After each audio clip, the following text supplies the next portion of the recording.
Hi everyone, excuse the blinding red, we have a sale on at work.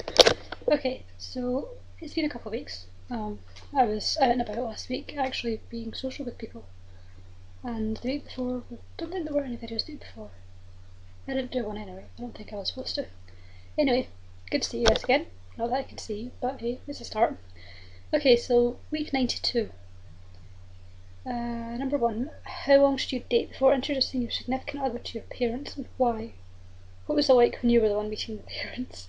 How do you make a good first impression? You should wait however long you want to wait.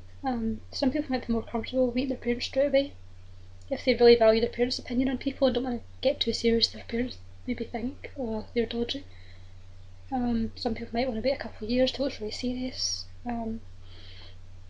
It really depends on what you're more comfortable with and when you're ready to meet the person's parents, or you're ready for your parents to meet them.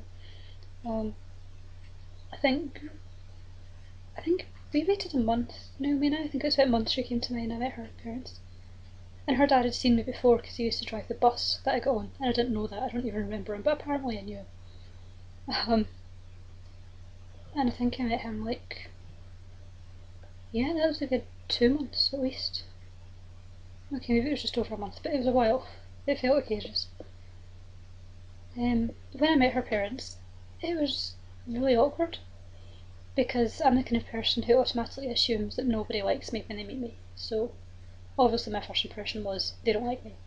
I mean, her dad came and gave me a bear hug the first minute I met him. He was just like, oh, give me a hug, and kind of enforced this. And I still thought he didn't like me.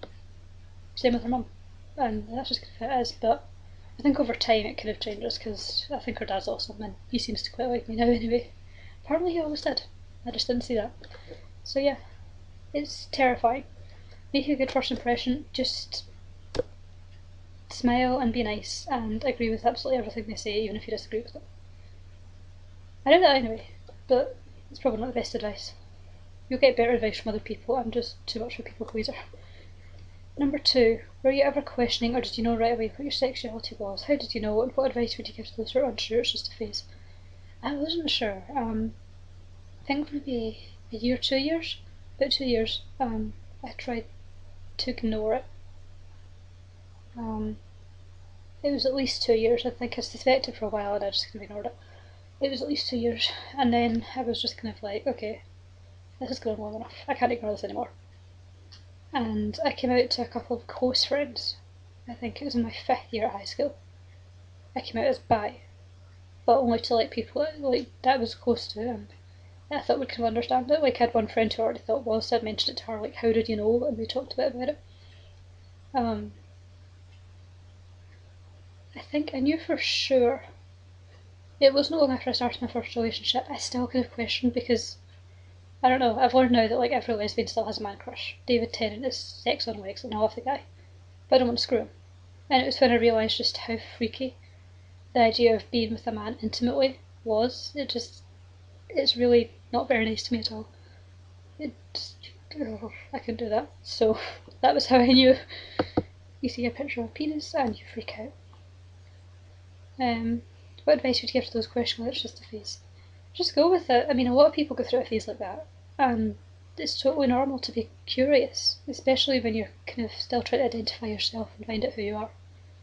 And, don't be too ashamed, but I mean, it's probably best not to come straight out at first and be like, oh yeah, I'm gay, and then if you later find out it was just a phase, or you were just kind of questioning yourself, you're going to have to go back and be like, yeah, actually I'm not, and that can be quite awkward. So just take your time and go with it, and try not to be too premature, and don't panic. It's fine, whatever you are, it's fine. Do you have any weird or embarrassing habits, and what do you do when you're alone in the house? In terms of habits, I'm really strange about numbers. Even numbers always has to be even apart from 6, 12, 18, 24, 36. Multiples of 6, I don't know why, I don't like 6. So apart from that, even numbers, if I'm at a traffic light, I've got to push the button twice with each hand. If I do something with one hand, I've got to do it with the other. But I kind of managed, I'm getting better with that. It's not as noticeable at least, and I can ignore a lot of it, which is good.